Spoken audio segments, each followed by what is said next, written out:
On va poursuivre maintenant avec le Mali, où selon le M5, le régime actuel ne va pas dans la bonne direction. Le président malien de la transition, Bandao, a rencontré jeudi à Bamako pour la première fois le M5, le mouvement qui avait contribué à la chute de l'ancien président Ibeka. Le porte-parole du M5 a été très critique à l'égard de la transition en cours et a demandé une rectification devant le président. Le porte-parole a affirmé que le régime actuel ne va pas dans la bonne direction alors que le pays est déjà fragilisé. Le M5 préconise une rectification. Un certain nombre de mesures s'imposent, a estimé Choguel Maïga, parmi lesquelles la lutte implacable contre la corruption, la réduction du train de vie de l'État, la transparence et la redevabilité à tous les niveaux.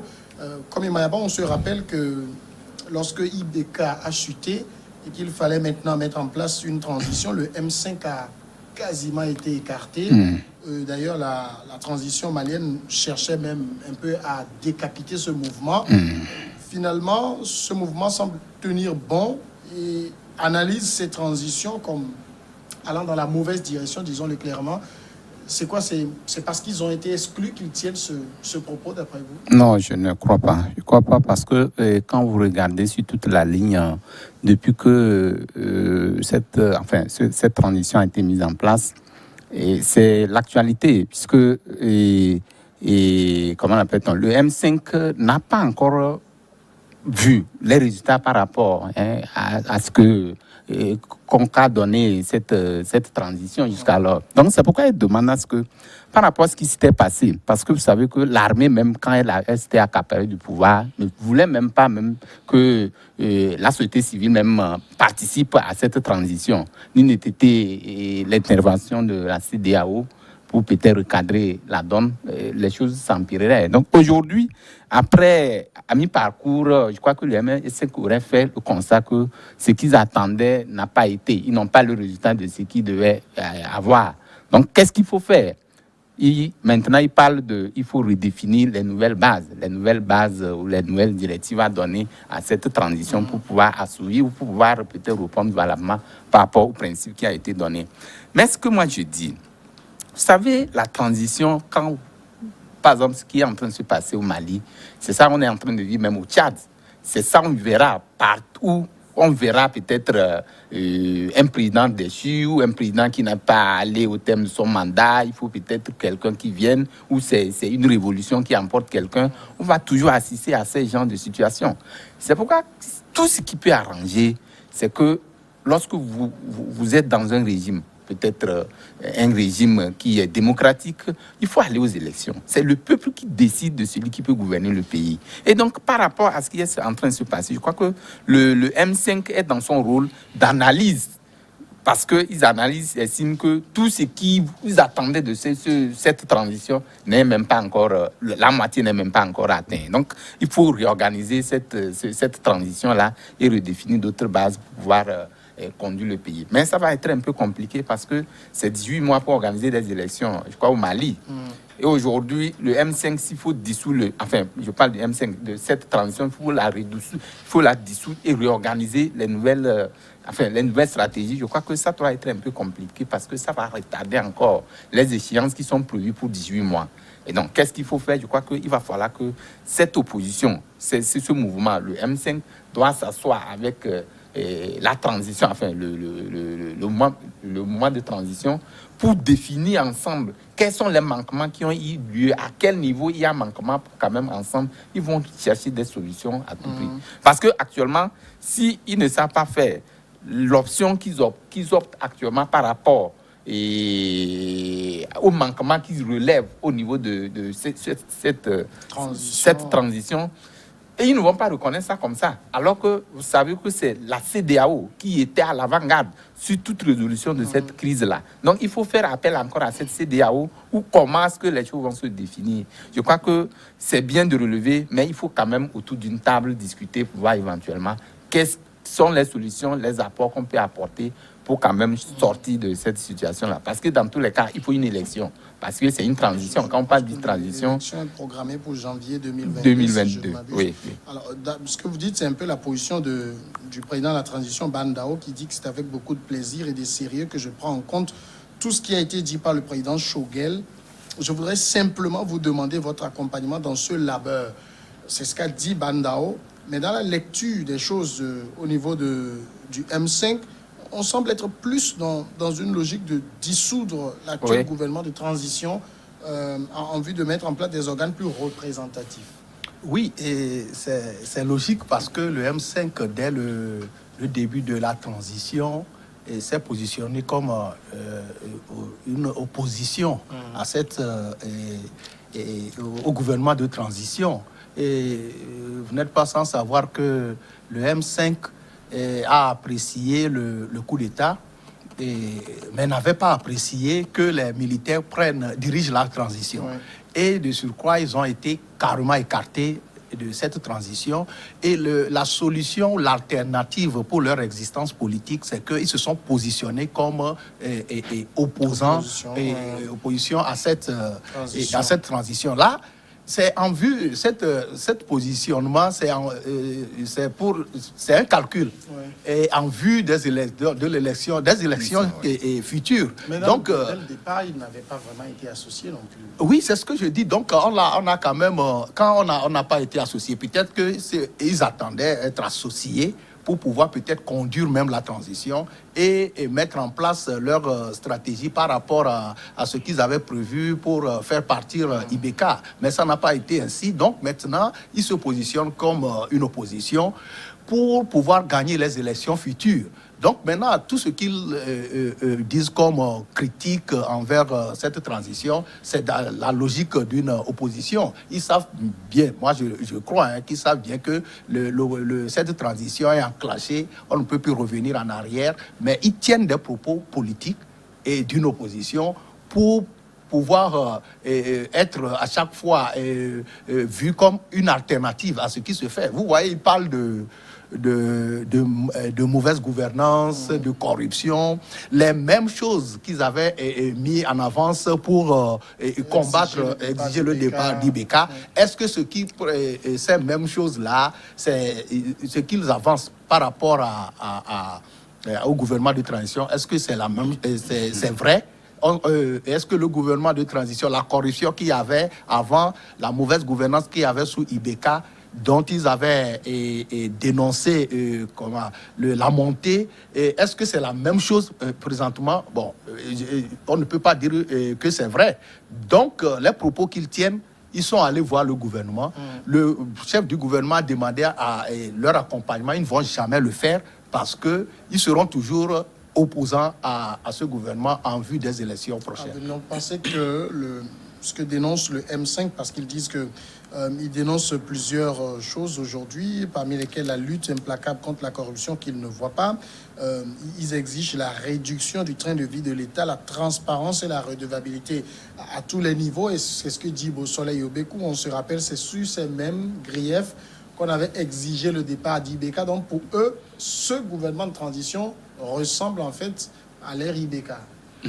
Alors, il faut d'abord reconnaître que c'est une transition qui est menée. Ce n'est pas un mandat qui est proposé à l'actuel gouvernement. Et au cours d'une transition, tout ce que le M5 exige ne peut pas être résolu. Si IBK a mis un peu plus de 5 ans à installer cette situation qui est dénoncée dans le contenu des réclamations du M5, ce n'est pas une transition de 18 mois qui viendra balayer d'un coup de main tout ça. En 18 mois, aucun gouvernement sérieux ne peut jamais aller dans la lutte contre la corruption et assainir les choses. Ben non, IBK n'est pas parti à la suite d'une élection.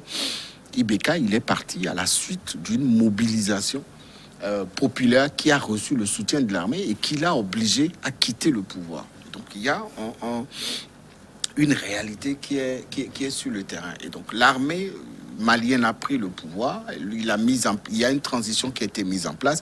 Cette transition a un cahier de charge bien défini. C'est d'aller à l'organisation des élections démocratiques, transparentes, crédibles, etc. Et de gérer une transition au cours de laquelle les élections peuvent être organisées. Et dans ce sens, je suis au regret de constater que le porte-parole du M5 n'a pas évoqué le sujet de l'organisation des élections. Et donc, le gouvernement actuel est en train de poser des actes qui amèneront les Maliens à se retrouver autour d'un scrutin présidentiel en janvier prochain.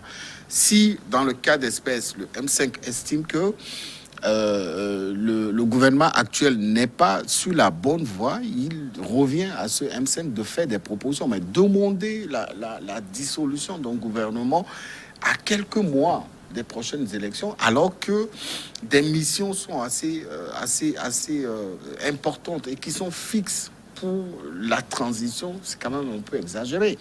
Jeter du discrédit sur le travail qui est abattu aujourd'hui par ce gouvernement, c'est quand même assez exagéré. Le Mali revient de loin.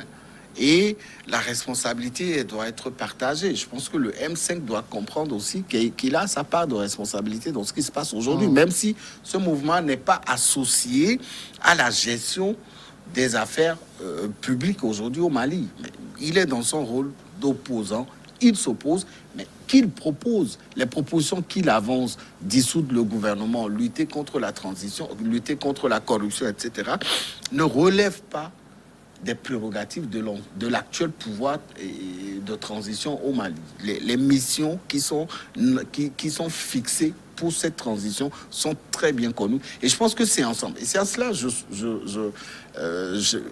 j'apprécie la hauteur du président de la transition qui a dit à la délégation du M5, c'est ensemble que le Mali peut réussir et que le pays a besoin de tous. Voilà. Et donc, que le M5 apporte des propositions ou que le M5 accepte d'accompagner le processus de transition aujourd'hui qui amènera le Mali à aller aux élections. Et c'est à la suite des prochaines élections présidentielles qu'un nouveau président va être élu et ce nouveau président va dérouler ses missions, parmi lesquelles la lutte contre la corruption et tout ce qui est contenu dans la réclamation du M5. Justement, est-ce que le M5 ne se trompe pas de cible? On parle d'un gouvernement de transition qui a une mission très claire, faire les tests qu'il faut, organiser de nouvelles élections pour que le pouvoir soit rapidement transféré vers un gouvernement civil élu. Et vous l'avez rappelé, tout cela est fait sous le regard de la CEDEAO. Ouais.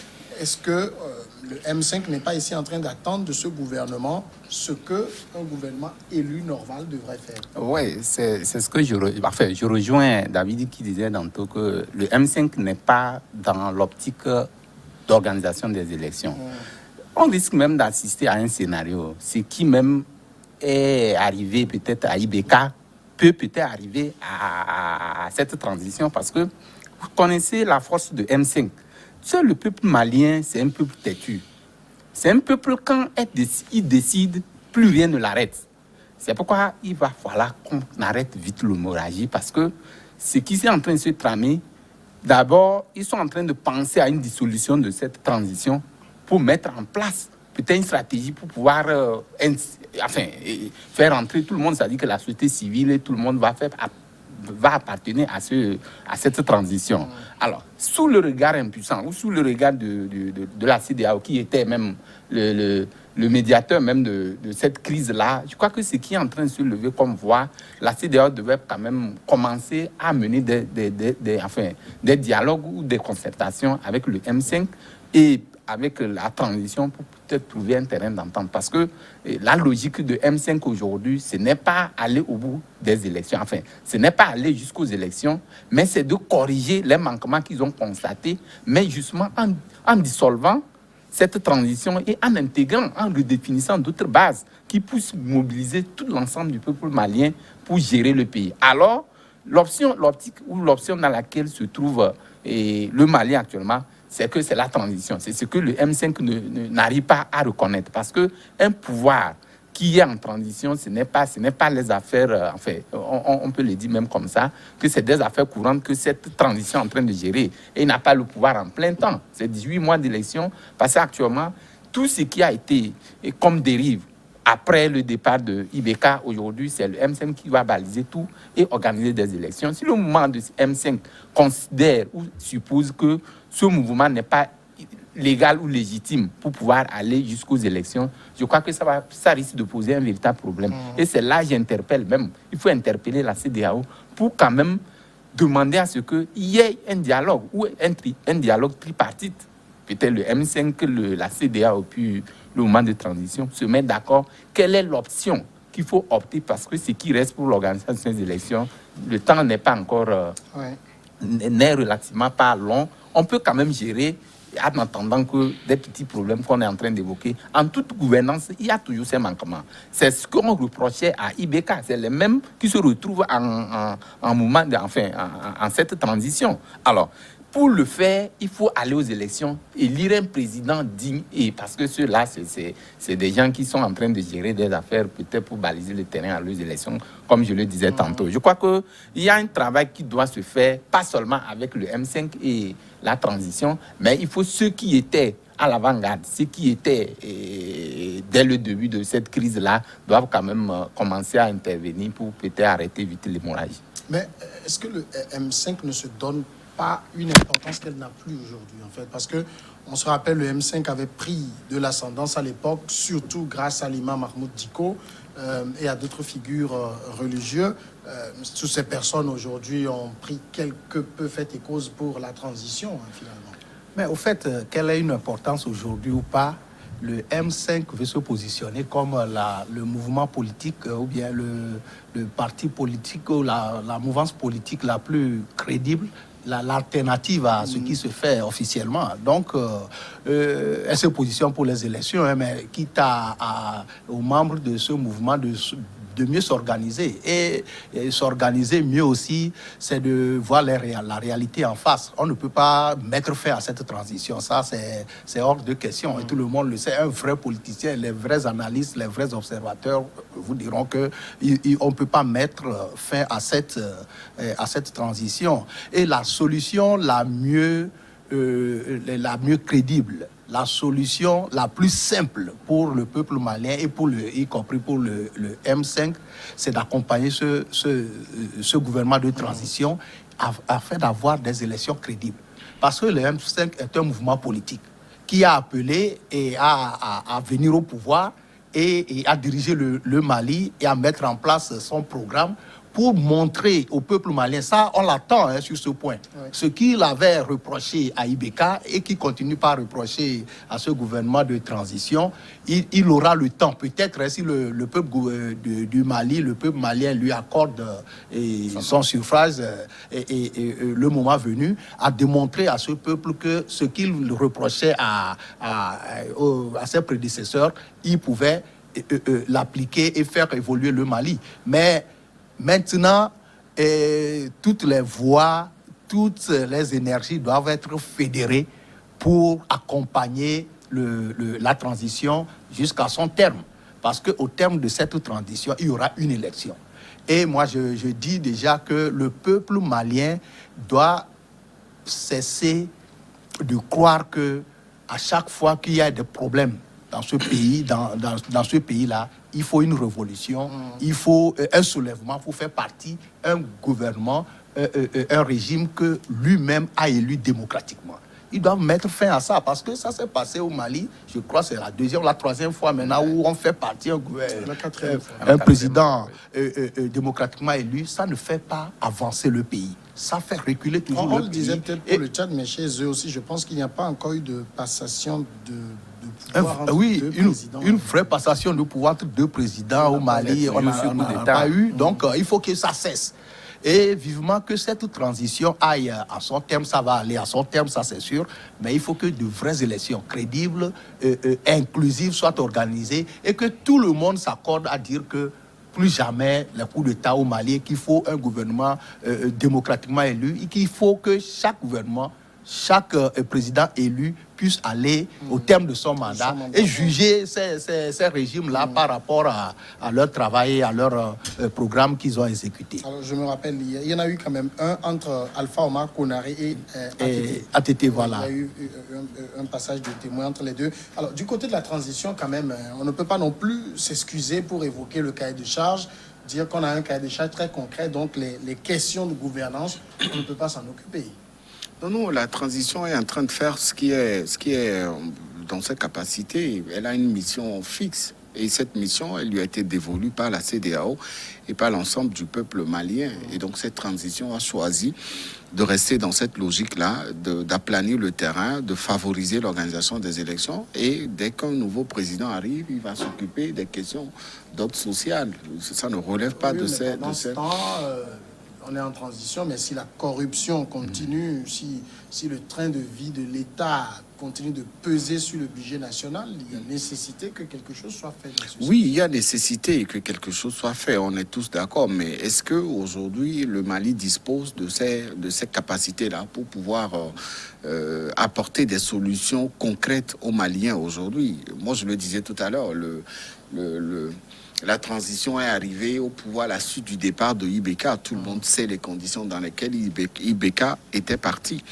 Il y a une révolution qui l'a fait partie et donc il y a une situation qui est là, latente. Il y a des interrogations que se posent beaucoup de Maliens qui n'ont pas pu trouver de solution avant le départ de Ibeka. L'arrivée de l'armée au pouvoir également avait cristalliser les attentions. C'était pas le plan politique qui avait été proposé. L'idéal, c'était, après le départ de Ibeka, que le pouvoir revienne peut-être aux civils à partir de la succession constitutionnelle qui était connue de tous. Et donc aujourd'hui, la rébellion, la transition est en train de trouver des voies et moyens pour peut-être apporter des solutions, des réponses aux Maliens qui sont dans l'expectative de voir se concrétiser véritablement ce qui avait fait partir Ibeka du pouvoir. Mais malheureusement, ce gouvernement a une mission dans le temps et il s'acharne, il fait de son mieux pour véritablement répondre aux questions des Maliens. Et moi, je ne comprends pas trop aussi le laxisme du M5 qui s'est posé comme observateur, comme dénonciateur, comme critique de la gestion qui est faite aujourd'hui. Je crois que le départ de Ibeka revient en partie aux multiples manifestations que ce mouvement avait organisées au Mali. Il a fallu l'arrivée, le positionnement de l'armée pour permettre le départ ou pour favoriser le départ de Ibeka du pouvoir. Et donc aujourd'hui, ce M5 est aussi redevable à la gestion qui est faite aujourd'hui. C'est vrai que ces interpellations peuvent amener le gouvernement actuel à rediriger ses positions dans la mission qui lui est confiée, mais j'estime quand même qu'en se positionnant comme critique et comme dénonciateur, ça n'arrange pas les choses. Mais il faut reconnaître aussi la grande écoute du gouvernement actuel à partir du président qui est sensible à ces interpellations-là, qui se dit disponible pour qu'ensemble, ils puissent trouver des solutions à la crise malienne. Et dans les mois à venir, ou dans peu de temps, vous verrez, lorsque un nouveau président sera élu à la suite des prochaines élections, les questions, les interpellations du M5 trouveront des échos favorables de la part de ce nouveau gouvernement ou de ce nouveau président qui va être élu à la suite des élections. Au-delà, ça va rejoindre peut-être la position que développe Bosole Obekou, c'est cette rencontre entre le M5 et le président Bandao est une sorte de publicité que le M5 aussi s'offre à quelques mois de la présidentielle. Nous sommes là, c'est nous qui surveillons de près la transition, c'est nous qui nous intéressons aux questions véritables des Maliens. Oh non, en fait, je crois que le M5 est dans son rôle. Parce que, vous savez, quand on parle il parle au nom du peuple. Le M5 parle au nom du peuple. Si aujourd'hui... Justement, c'est l'impression qu'ils veulent donner. Oui, en fait, c'est l'impression qu'il est en train de donner. Il parle au nom du peuple. Si aujourd'hui, ils se disent que ce qui est fait au Mali, c'est à son actif. Nous n'était grâce à ce soulèvement aujourd'hui, Ibeka, toutes les dérives, enfin, toutes les dérives qu'on a constatées, Ibeka dont il parlait serait là. Aujourd'hui, ils ont fait partie Ibeka. Et donc, ceux qui sont là, c'est 18 mois pour organiser des élections. Ouais. S'ils estiment que durant les 18 mois, il peut avoir quand même un désordre à faire, une sorte je crois pas, une gestion pas possible, ils peuvent quand même interpeller. Ils peuvent interpeller ce gouvernement. C'est ce qu'ils sont en train de faire. Ils sont dans leur rôle. Maintenant, le danger, le problème qui va se poser, parce qu'aujourd'hui, cette transition, je pense que tous ceux qui sont dans cette transition, à ce que je sache, ne seront pas candidats pour les prochaines élections. Alors, est-ce que ça ne va pas servir de passerelle pour que ces gens-là qui sont en train de diriger cette transition puissent s'accaparer du bien de l'État et partir? Vous savez, aussi ça, la question se pose. Oui. Aujourd'hui, le M5 est en train d'interpeller le gouvernement de transition parce qu'ils ont constaté qu'il y a quand même des dérives au niveau de la gouvernance. Ça, c'est un fait qui est normal. Maintenant, c'est aller au-delà de la demande en disant qu'il faut dissoudre le gouvernement de transition pour remettre en place des structures qui vont...